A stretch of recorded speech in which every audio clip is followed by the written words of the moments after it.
नमस्कार दोस्तों, मैं कुंवर विशाल आप सबका स्वागत करता हूं आपके अपने चैनल लाल किताब रेमेडीज में। आज हम चर्चा करेंगे सूर्य के ऋण के बारे में। प्रीवियस एपिसोड में हमने बृहस्पति के ऋण के बारे में चर्चा की थी। आज चर्चा करेंगे सूर्य के ऋण के बारे में।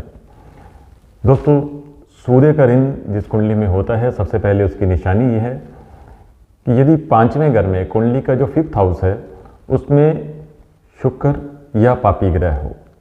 पापी ग्रह शनि, राहु, केतु और शुक्र, इन चारों में से कोई भी प्लैनेट यदि 5वें घर में है तो ये सूर्य के ऋण की तरफ एक इंडिकेशन है, मगर कंफर्मेशन नहीं। कंफर्मेशन के लिए आपको जो हमारा प्रीवियस एपिसोड है बृहस्पति का जो ऋण है वो साथ में होना बहुत ज़रूरी है। यदि ये दोनों कंडीशंस आती हैं तब ये सूर्य का ऋण जो है कुंडली में बिल्कुल प्रॉपर रूप से बोलेगा। यदि ये अकेली स्थिति है, शुक्र या पापी ग्रह 5वें घर में है, तो यदि ये सिम्टम आते हैं तब भी ये जो ऋण है इसकी हम इंडिकेशन मान सकते हैं, इसका कुछ प्रभाव मान सकते हैं, तो उसका उपाय भी हम कर सकते हैं। सबसे पहले हम चर्चा करेंगे कि यदि सूर्य का ऋण कुंडली में है तो उस इंसान की निशानी क्या है, उसका जीवन कैसे व्यतीत होता है, उसके बारे में चर्चा करेंगे। सूर्य का ऋण जब कुंडली में विद्यमान होगा तो ऐसा जातक जैसे ही उसके परिवार में या उसने खुद जवानी में कदम रखा, वैसे ही उसका जो राज दरबारी हिस्सा है यानी कि रोजगार से संबंधित उसको दिक्कतें आनी शुरू हो जाती हैं। इसके अलावा गवर्नमेंट की तरफ से, सरकारी विभाग की तरफ से ऐसे इंसान को कुछ ना कुछ उसका जो है प्रॉब्लम आती है, चाहे उसका कसूर हो चाहे ना हो। कोर्ट केसेस हो सकते हैं, बिना बात के इल्ज़ाम लगते हैं जिससे कि जेल की हवा तक खानी पड़ती है। कहने का मतलब ये है कि ऐसे इंसान की जिसकी कुंडली में सूर्य का ऋण होगा, राज दरबार में तो बिल्कुल शून्य। कोई भी ऑफिसर जो होगा जिसके सामने उसका केस होगा वो उसकी नहीं सुनेगा, वो अपनी खुद की दलीलबाजी से उसको गलत साबित कर देगा। यानी कहने का मतलब कसूर किसी का, कर्जा किसी का, इल्ज़ाम किसी का आएगा इस जातक पर जिसकी कुंडली में ये सूर्य का ऋण होगा।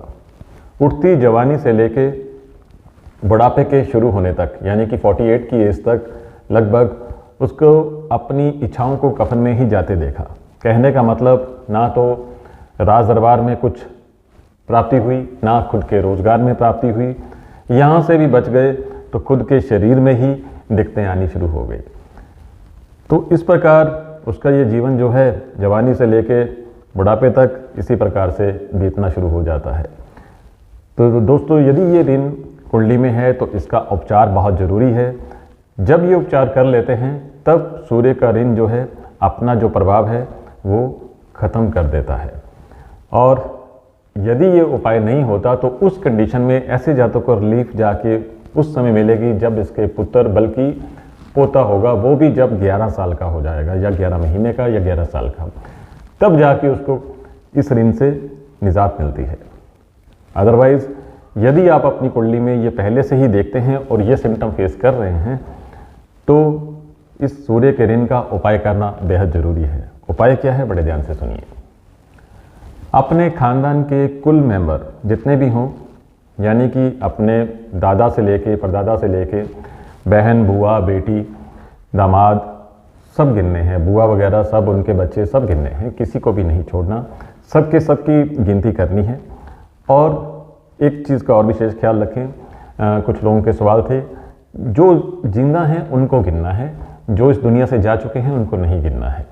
जो जिंदा हैं, जैसे यदि दादा हैं तो उनको गिनना है, दादा नहीं हैं मगर दादा के आगे बच्चे हैं, आगे उनके भाई बहन हैं, यानी आपके पिता के ताऊ चाचू वगैरह जो ये रिश्तेदार हैं, तो जहाँ तक ये खून का संबंध जाएगा वहाँ से तक सबको मिला करके अपने खानदान में यज्ञ करना।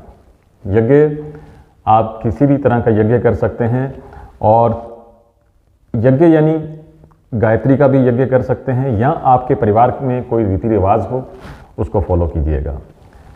सूर्य के ऋण की एक और खासियत होती है, ऐसे जातक जो होते हैं अपने खानदानी रस्मों से नफरत करने वाले होते हैं, उन असूलों को, रस्मों को नहीं मानते, उसको इग्नोर करते हैं, तो ये चीज़ उन पर बहुत भारी पड़ती है, जिसका खामियाजा उन्हें इस रूप से देना पड़ता है, शारीरिक, आर्थिक रूप से और राज दरबारी धोखों से।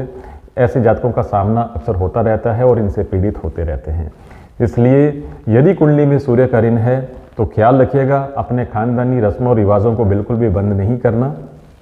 और यदि ये ऋण है तो अपने खानदान के कुल मेंबर से सारा धन इकट्ठा करके एक ही समय यज्ञ करना। बहुत सिंपल सी रेमेडी है, यदि ये रेमेडी कर लेते हैं तो सूर्य के जो ऋण से छुटकारा मिलता है और आगे से ये प्रॉब्लम नहीं आएगी। आपने दोस्तों देखा भी होगा, कुछ फैमिलीज़ में वो साल में एक बार भंडारा करते हैं, कुछ लोग यज्ञ करते हैं, अपने पूरे खानदान को बुलाते हैं, उनका खाना करते हैं। वो ये परवाह नहीं करते कि हमने सबसे हिस्सा लेना है, वो अपने आप से करते हैं। ऐसे लोग आप अपने जीवन में देखिएगा, जो ये प्रकार का कर्म करते हैं उनके जीवन में लगातार प्रोग्रेस होती रहती है और उनकी औलाद भी बहुत ज़्यादा तरक्की करती है।